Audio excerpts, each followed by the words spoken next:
Hello.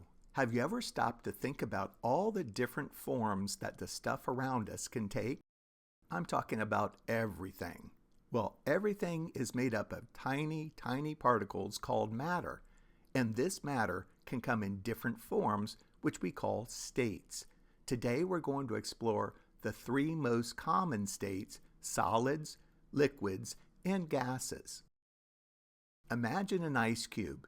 It's firm and it stays in its cube shape, right? That's because it's a solid.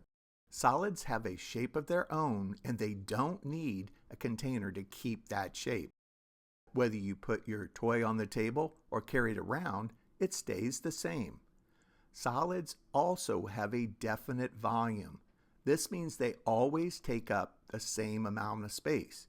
A book, a toy, and an ice cube are all examples of solids. Now, think about pouring water from a pitcher into a glass.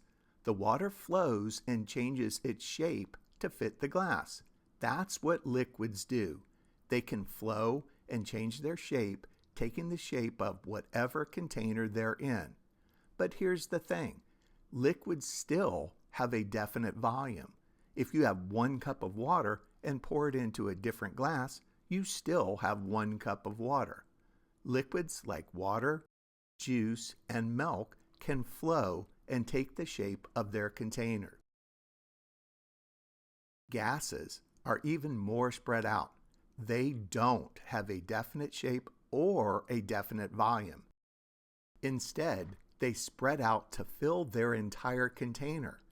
Think about the air we breathe. It's a gas and it fills the whole room. Gases are often invisible, so we can't always see them, but they're there. Steam from a boiling kettle is also a gas. It spreads out and fills the air. Here's where it gets really interesting. Matter can change from one shape to another. Take that ice cube again. If you heat it up, it does not stay solid. The cube melts and turns into water, which is a liquid. And if you heat that water up even more, the water evaporates and turns into steam, which is a gas. This change happens because of heating or cooling the matter. So there you have it, the amazing world of solids, liquids, and gases. Everything around us is made of matter, and that matter can exist in these 3 different states. Thank you for watching.